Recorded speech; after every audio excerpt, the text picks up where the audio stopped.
welcome to CCXP Worlds, and thank you very much for being here with us.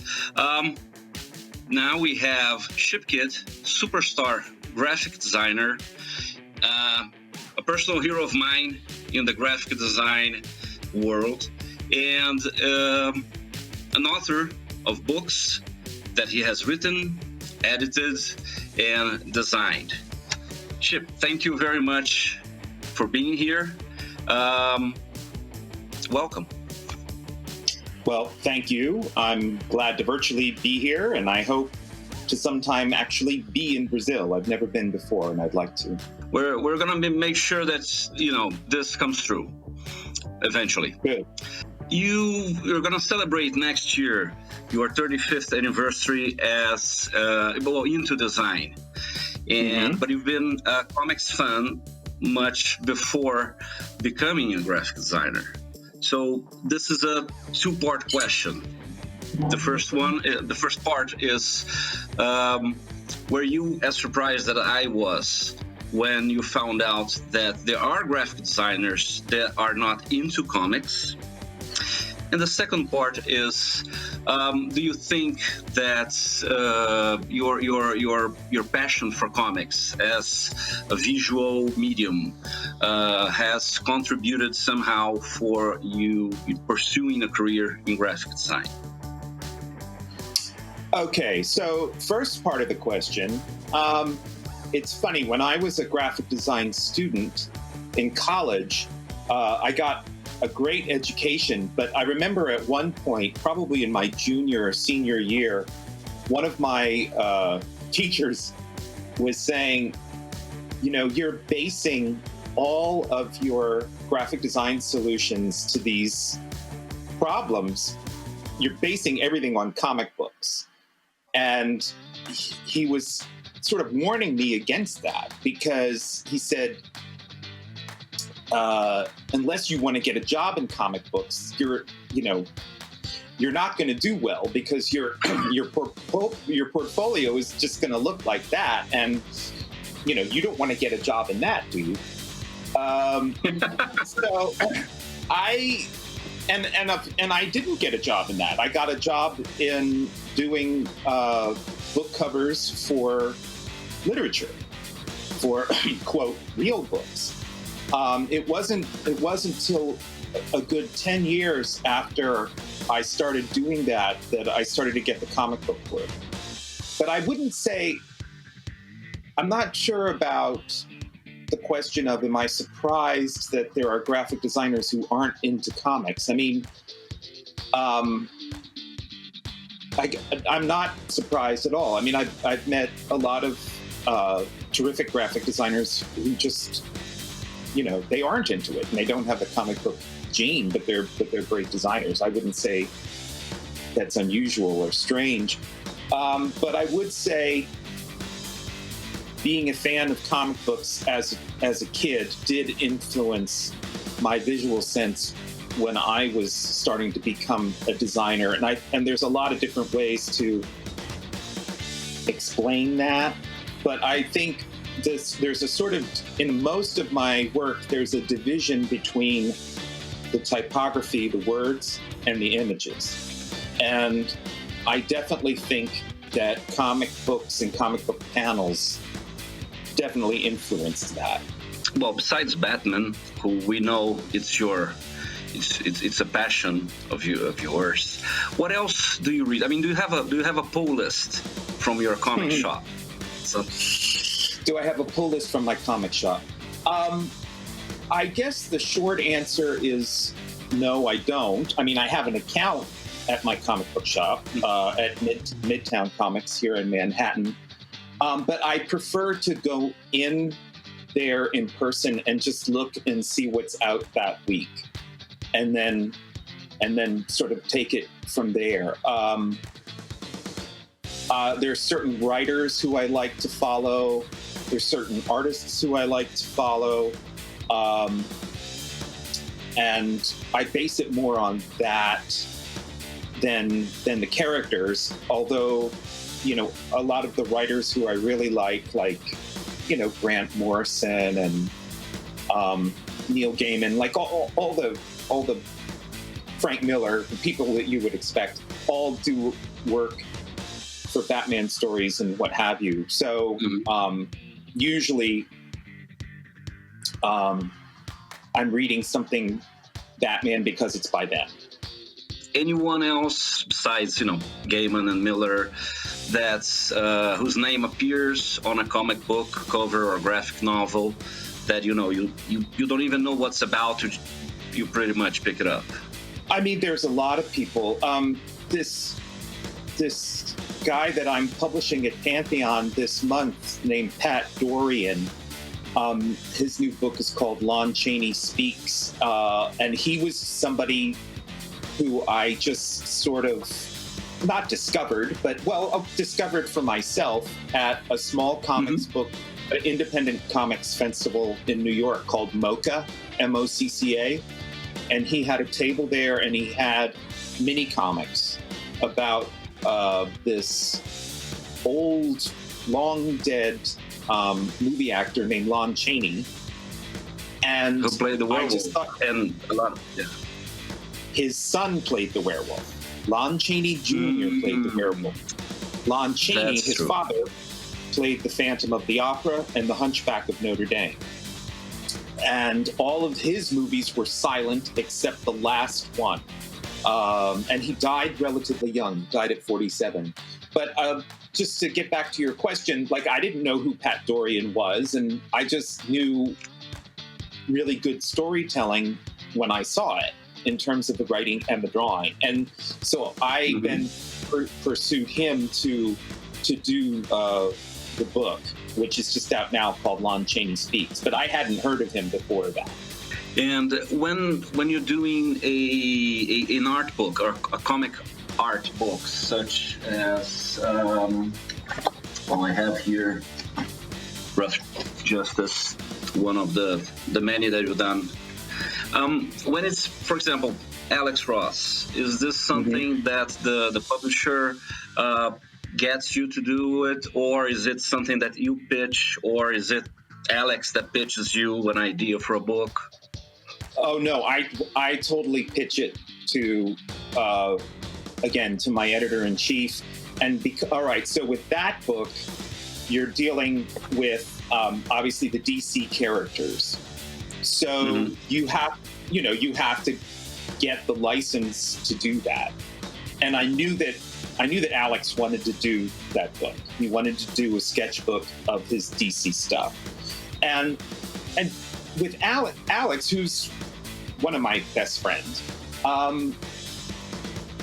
the appeal for him, specifically with that book, is that there's a lot of material in there that no one would ever see unless you publish that book, because it's preparatory stuff that he does in preparation for doing either a pitch or a painting or what have you. The pencils, and it's almost all pencil with magic marker. The public never sees that, and he wants them to. And so there's things in there,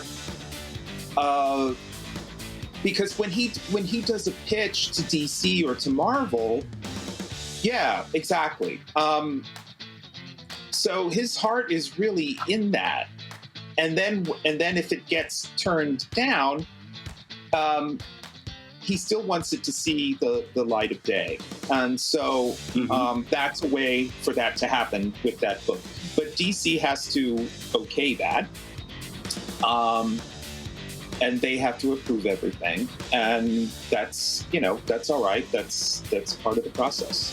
When you're doing an art book like this, you succeed brilliantly in converting, some of the sensory characteristics of the original art into something that other people can appreciate, the textures and yes. Even when you edit, the storytelling, the narrative that you create when you're editing a book or when you're designing a book. You've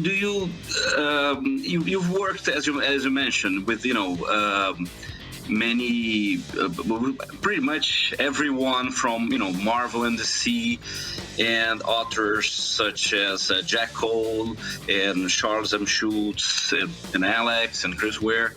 Is there any unsung hero of comics which you would love to do a book about? Can be a real person or a fictional character. Well, I did a book called Bat Manga, which the subtitle was The Secret History of Batman in Japan. Jiro Kawata, who died this past summer.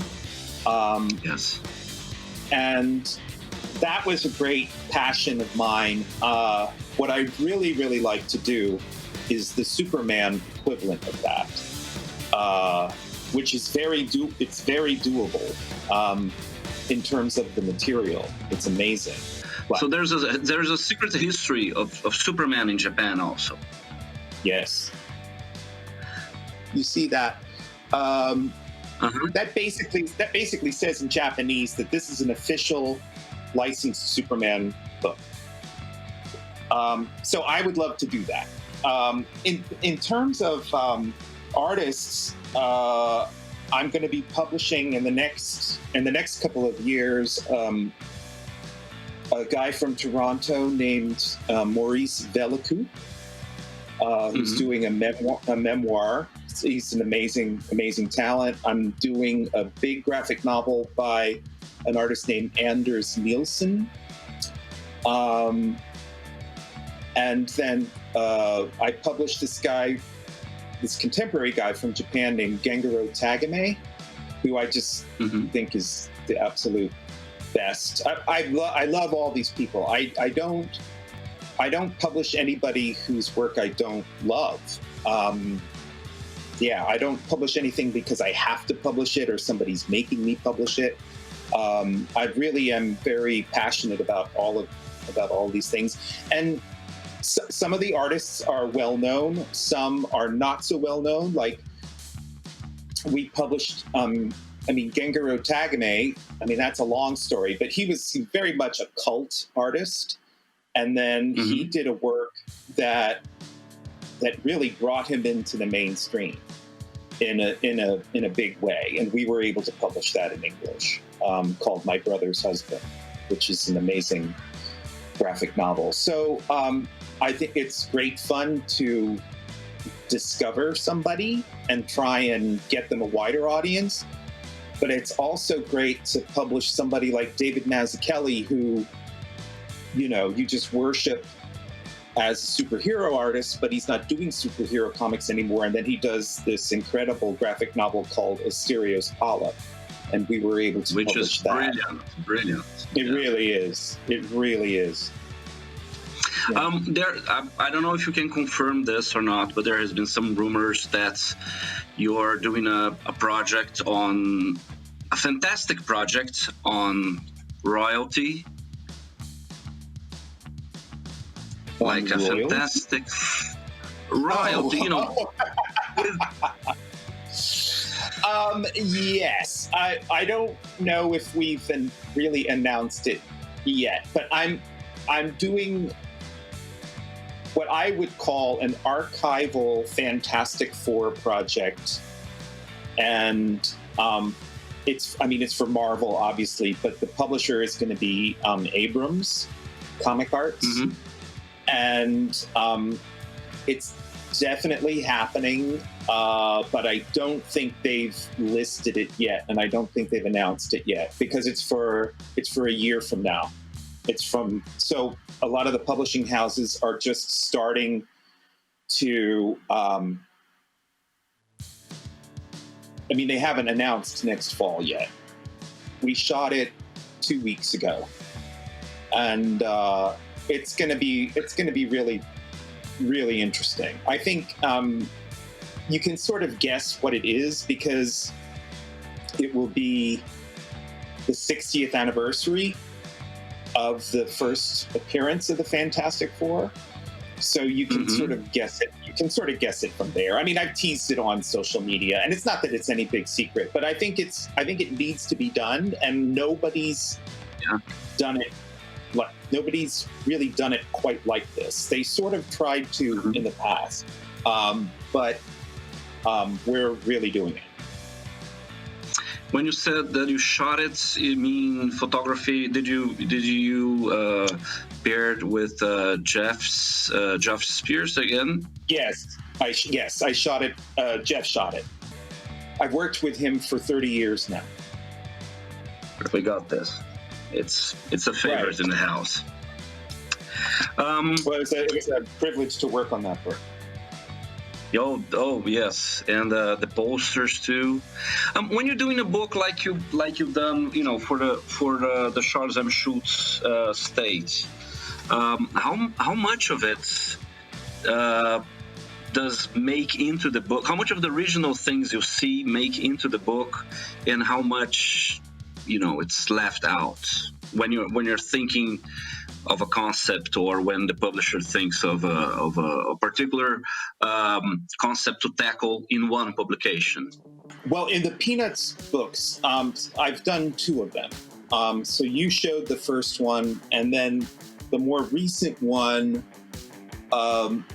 is a little bit different than that. The recent one is all original art from the archive. But in answer to your question, in terms of like what gets left out, I mean, frankly, lots gets left out because so much was done.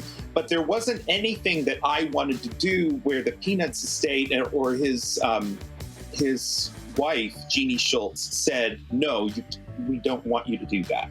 There was nothing like that. And this really was about presenting his work in a different way than most books do, as in, like you said, it's like replicating the experience. Like if you opened up a flat file of just a bunch of his original artwork from the last 50 years, and you got to sift through it personally on your own. That's really what the experience is supposed to be like. And then we coupled that in that book with, there's 3-dimensional objects, and then there's examples of the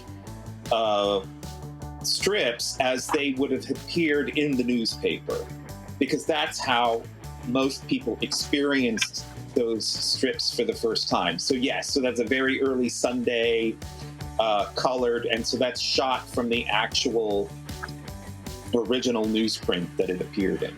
My favorite shot of this entire book is the one that you showed,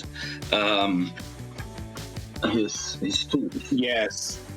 Yes, that was really something else. I mean, because that book goes back 20 years, and he died in January of 2000, and then in the spring of 2000, we met with his widow and his assistant, and we were talking about, like, we'd like to do some kind of tribute book, but we don't know what it is.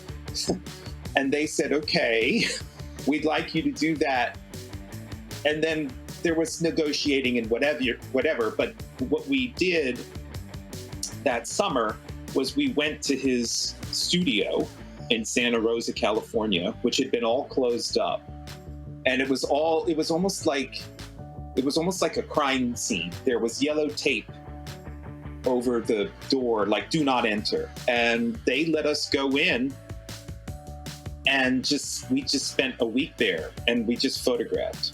And they left us there alone. And when I say us, I'm talking me and Jeff Spear. And then, so we shot, and then it became that book. And then they dismantled the entire thing. His studio, wow.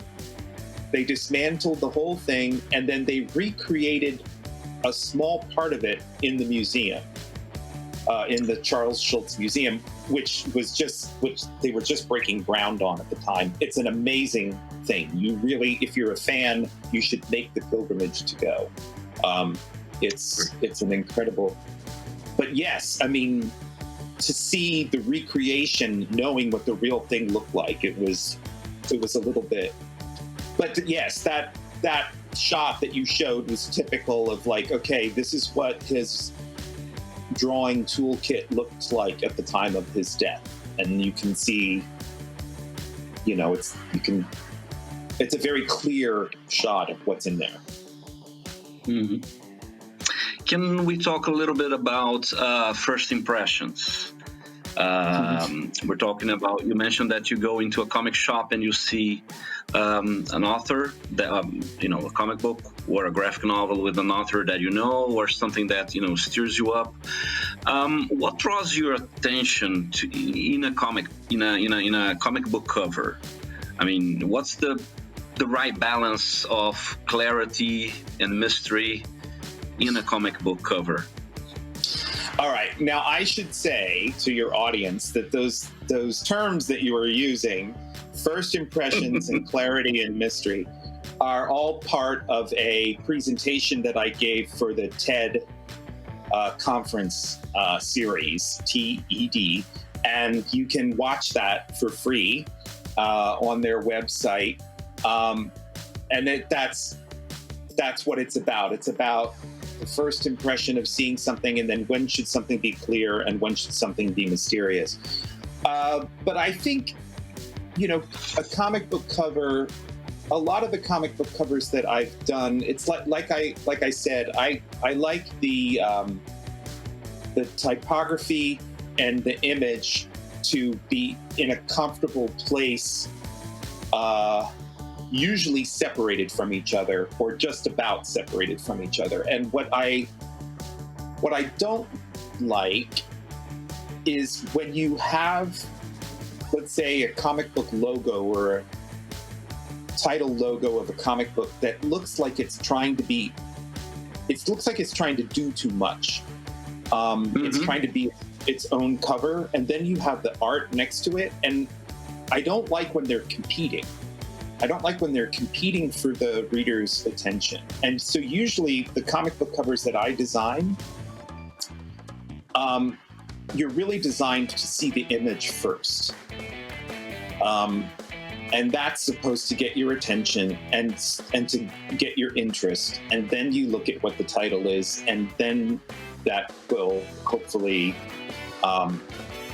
make you want to investigate it further.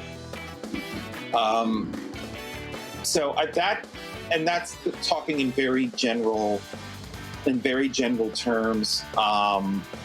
There was a series of covers that I did for when DC was starting their All-Star lineup, and they were doing All-Star Superman and All-Star Batman and Robin the Boy Wonder, and they hired me to do the logos for both of those so that they would sort of work together. And it was really Frank Diller who made that happen. He was the one that really, because he was writing the Batman and Robin title, and he had said to DC, I want you to get him to do it. And that was one of the most rewarding things I was able to work on for them. Yes, okay.